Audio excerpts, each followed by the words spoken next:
दुनिया में जितने भी इंसान आपको मिलेंगे इल्ला माशाअल्लाह, वो ज़मीन के ऊपर की आपकी परेशानी और जब तक कि आप दुनिया में ज़िंदा हैं उस वक्त तक की परेशानी का इलाज आपको बताते नज़र आएंगे।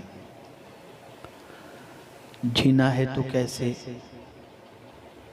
ज़िंदगी गुजारना है तो कैसे, तिजारत करना है तो कैसे, बीवी बच्चों के साथ लाइफ गुजारनी है तो कैसे, परेशानी से बचना है तो कैसे।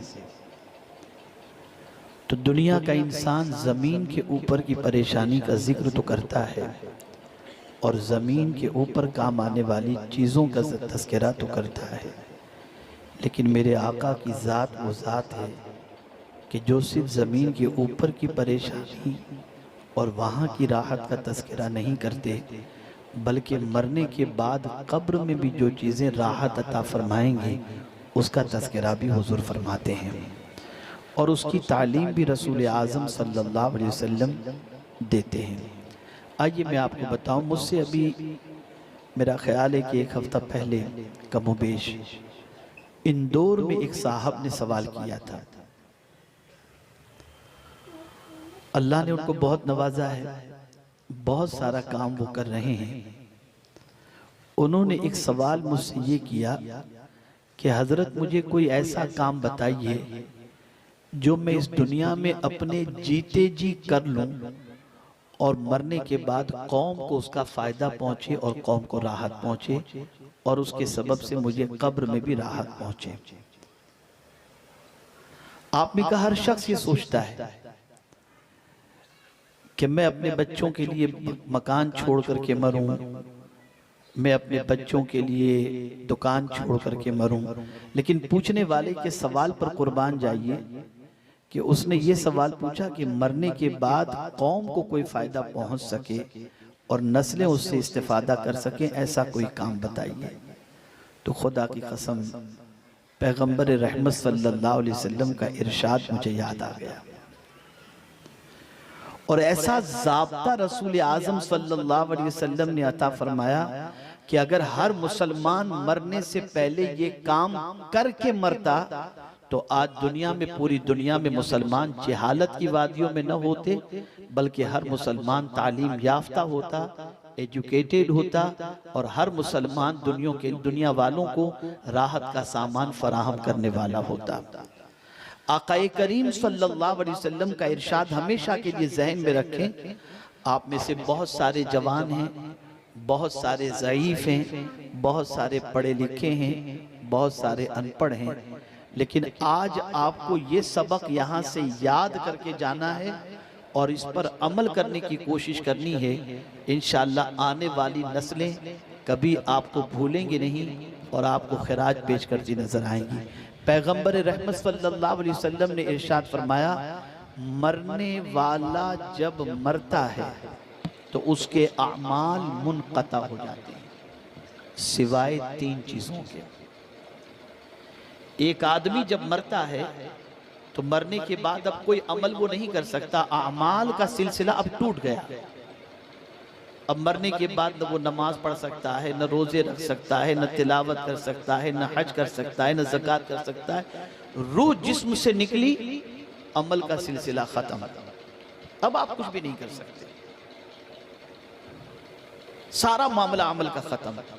लेकिन सरकार सल्लल्लाहु अलैहि वसल्लम फरमाते हैं कि मरने वाले के अमाल का सिलसिला मुनक़ता हो जाता है सिवाय 3 चीज़ों के।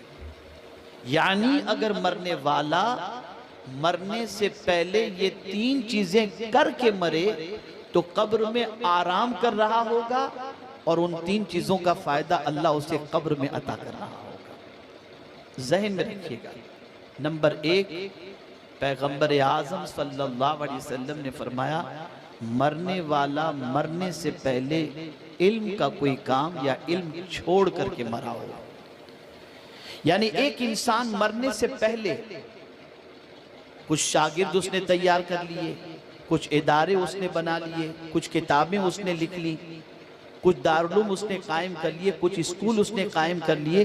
तो मरने वाला जब मर जाता है ये सारे काम करके, तो वो कब्र में आराम कर रहा होगा, और जितने लोग उसके छोड़े हुए इल्म से या इल्मी इदारों से फायदा उठा रहे होंगे, उसका सवाब अल्लाह उसे कब्र में अता फरमाएगा। तो हम लोग मरने से पहले बंगला बनाने की फिक्र तो करते हैं, इदारे बनाने की फिक्र नहीं करते।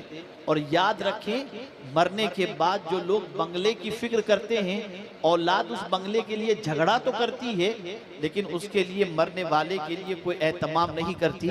लेकिन ला माशाअल्लाह, लेकिन अगर मरने से पहले हमने इदारे बना दिए, स्कूल बना, कुछ इदारे उसने बना लिए, कुछ किताबें उसने लिख ली, कुछ दारुल उसने कायम कर लिए, कुछ स्कूल उसने कायम किए, तो मरने वाला जब मर जाता है ये सारे काम करके, तो वो कब्र में आराम कर रहा होगा, और जितने लोग उसके छोड़े हुए इल्म से या इल्मी इदारों से फायदा उठा रहे होंगे, उसका सवाब अल्लाह उसे कब्र में अता फरमाएगा।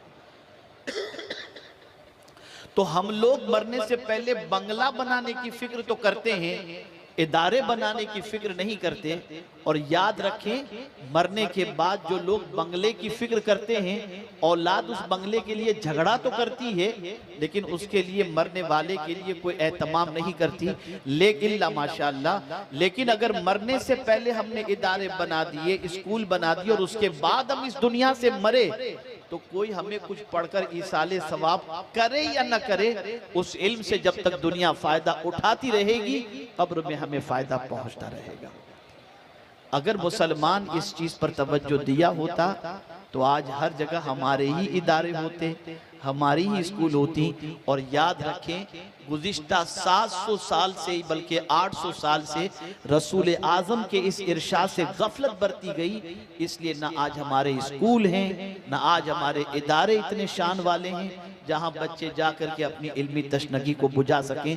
आप 800 साल पीछे चले जाएं तो तन्हा बगदाद मुकद्दस के अंदर 32 यूनिवर्सिटीज थी, जहां पर लोग अपनी इल्मी प्यास को बुझाने के लिए जाया करते थे।